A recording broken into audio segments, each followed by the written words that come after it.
आपको शायद कथा ज्ञात होगी, नाम सुना होगा आपने सदन कसाई का।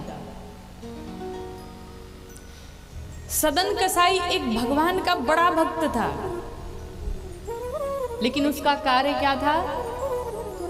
मांस विक्रय करना, मांस विक्रय करना, मांस बेचता था। दिन भर मांस काटता और दिन भर मांस बेचता, उसका यही कार्य था।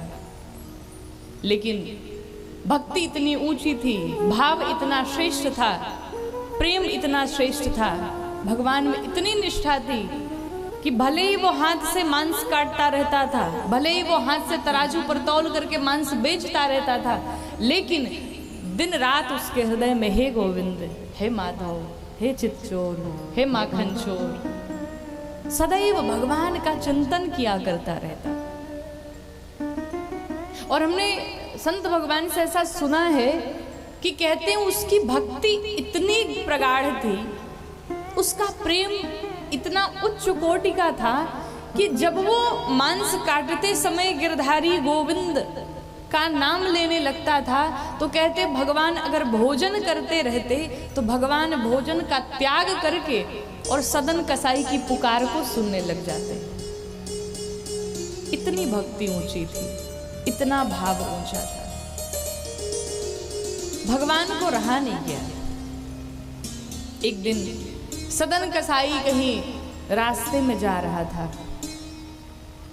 मेरे गोविंद की लीला देखिए, भगवान भक्त के वश में होते हैं। भक्त भगवान को अपनी मुट्ठी में रख सकता है। और यहां दर्शन करिए, सदन कसाई जब एक दिन रास्ते में ऐसे ही टहलता हुआ कहीं जा रहा था, उसके पास आधे आधे किलो के बाट थे जिसे तराजू पर तौलते। तो आधे आधे किलो के बाट थे और उसे चाहिए था 1 किलो का बाट। अब वो उसी किलो की बाट में खोज में निकला था कि मैं चल के आज लाऊंगा। मेरे कन्हैया, मेरे गोविंद, मेरे गोपाल, मेरे गिरधारी, उनसे रहा नहीं गया और भगवान स्वयं बाट बन करके रास्ते में पड़ गए। श्री ठाकुर जी शालिग्राम भगवान बन करके और रास्ते में पड़ गए। सदन कसाई की जब दृष्टि पड़ी शालिग्राम भगवान पर, उसने उठाया और हाथ से देखा तो उसे लगा कि ये जरूर 1 किलो का होगा।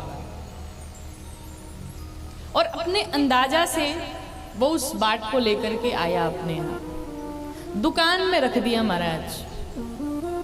और आपको बताऊं, भगवान शालिग्राम 1 किलो के तो नहीं थे, लेकिन भगवान ने सोचा अगर मैं 1 किलो से कम रहा तो सदन कहीं फिर मुझे वापस न कर दे, मुझे फेंक न दे। इसलिए भगवान आधे किलो के नहीं, आधे किलो के होते हुए भी भगवान 1 किलो के बन गए, ताकि ये मुझे अपने आप से दूर न करे, मैं इससे अलग ना हो जाऊं। भगवान 1 किलो के बन गए। सदन कसाई एक तरफ मांस रखता, एक तरफ भगवान शालिग्राम को रखता। हाथ मांस से सने हुए, हाथ रक्त रंजित हैं, हाथों में रक्त खून लगे हुए हैं और उन्हीं हाथों से श्री ठाकुर जी को स्पर्श किया करता रहता, श्री ठाकुर जी को स्पर्श किया रहता। और वर्णन तो यहां तक आता है महाराज कि भगवान उसके प्रेम में इतने पागल हैं, इतने पागल हैं कि अगर दिन भर ग्राहक नहीं आते तो ठाकुर जी सोचते अगर ग्राहक नहीं आएंगे तो ये मुझे उठाएगा नहीं, क्योंकि इसे आवश्यकता तो पड़ेगी नहीं तौलने की, तो ये मुझे उठाएगा नहीं। इसलिए अगर कोई ग्राहक दिन में नहीं आते तो भगवान ही स्वयं ग्राहक बन के दिन में 10 बार आ जाते, ताकि ये मुझे उठाएगा, अपने हाथों से स्पर्श करेगा और मुझे तराजू पे रखेगा। इतनी ऊंची भक्ति, इतनी प्रगाढ़ भक्ति, इतनी निष्ठा, इतनी श्रद्धा, इतना भाव, इतना प्रेम। सदन कसाई के हाथों का स्पर्श भगवान चाहते थे कि वो सदैव मुझे अपने हाथों में ही लिया रहे, वो सदैव मुझे अपने हाथों से स्पर्श किया रहे, मैं सदैव उसके हाथों में रहूं। भगवान को रहा नहीं जाता बिना सदन कसाई के। भगवान को अब वो क्या जाने, सदन कसाई तौलता रहता, मांस बेचता रहता, लेकिन दिन रात हे गोविंद, हे गिरधारी, हे चितचोर, हे माखन चोर, हे जगन्नाथ, हे जगताधार, हे जगदीश, दिन रात भगवान का चिंतन, दिन रात भगवान का चिंतन। ऐसा प्रेम। एक दिन एक ब्राह्मण देवता आए, तो उन्होंने जब शालिग्राम भगवान को देखा, उनका दिमाग खटका। उन्होंने कहा, रे तू पागल हो गया है? कहा, महाराज क्या हुआ? कहा, जिस बाट को तू साधारण बाट समझता है वो साधारण बाट नहीं, वो शालिग्राम भगवान है, ठाकुर जी हैं। और मूर्ख हो तुम, तुझसे महापाप हो रहा है, महापापी है तू। इतना बड़ा पाप तूने कर दिया, शालिग्राम भगवान को तू अपने मांस से, रक्त से सने हुए हाथों से स्पर्श करता है।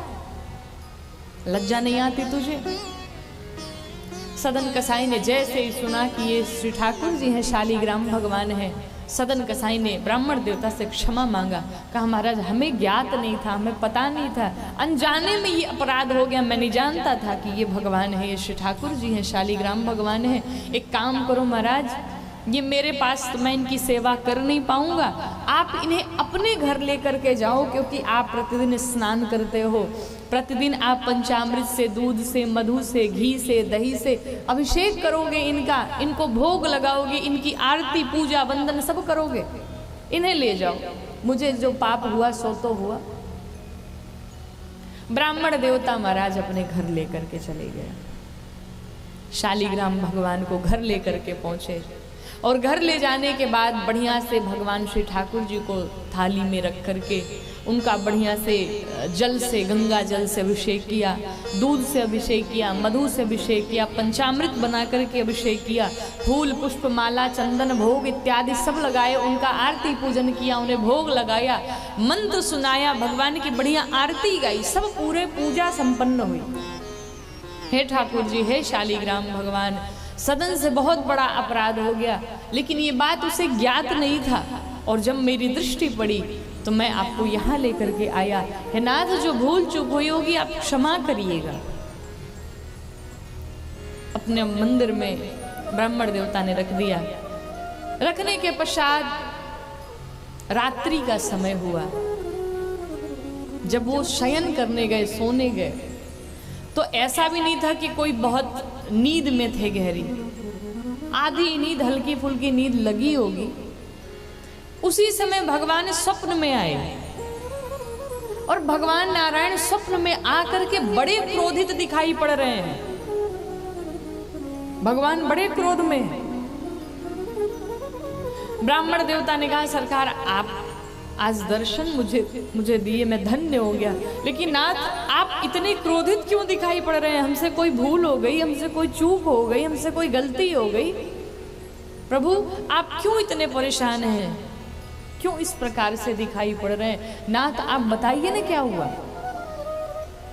भगवान नारायण ने कहा, मूर्ख तुझे समझ में नहीं आता। कहा, क्या हुआ? कहा, तूने मेरे भक्त से मुझे अलग करने का दुस्साहस किया है, और मैं तुझे कभी जीवन में क्षमा नहीं करूंगा। ब्राह्मण देवता ने पूछा, सरकार किस भक्त की बात कर रहे हैं? कहा, मैं सदन कसाई की बात कर रहा हूं। अब ब्राह्मण देवता सोच सोच करके परेशान हो गए, हैरान हो गए। प्रभु आपको क्रोध भी आ रहा है तो उस कसाई के लिए आ रहा है जो दिन रात मांस काटता रहता, जो दिन रात मांस बेचता रहता, जिसके हाथ रक्त रंजित रहते, रक्त से सने हुए रहते, उस कसाई के लिए आप मुझसे लड़ रहे हैं, मुझ पर क्रोध दिखा रहे हैं। ये मुझे कुछ समझ में नहीं आया। भगवान ने इतना कह दिया ब्राह्मण देवता से कि देखो तुमने मेरे भक्त से अलग कर दिया, मुझे सब मंजूर है। मेरे प्रति कोई अपराध कर दे मैं सहन कर लूंगा, मेरे प्रति कोई भूल कर दे मैं सहन कर लूंगा, लेकिन मेरे भक्तों को अगर किसी ने रुष्ट कर दिया, किसी ने नाराज कर दिया, तो वो अपराध मैं कभी क्षमा नहीं करता।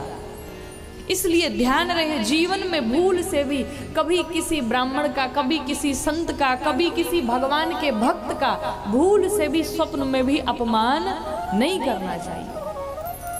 मानत सुख सेवक सेवकाई, भगवान अपने भक्तों को ही सुखी दे करके प्रसन्न हो जाते हैं। अगर भगवान की सेवा करना चाहते हैं तो भगवान के भक्तों की सेवा कर लीजिए। भगवान नारायण क्रोध में आए और कहते हैं कि देखो मुझे सब मंजूर है, लेकिन मेरा भक्त नाराज रहे, मेरा भक्त दुखित रहे, ये मुझे कदापि मंजूर नहीं। और ब्राह्मण देवता आपसे एक बात कहता हूं, अगर कल प्रातः काल होते ही मेरे भक्त के पास आप मुझे नहीं लेकर के गए वापस, तो मैं जीवन में कभी आपसे बात तक नहीं करूंगा, कभी आपको क्षमा नहीं करूंगा।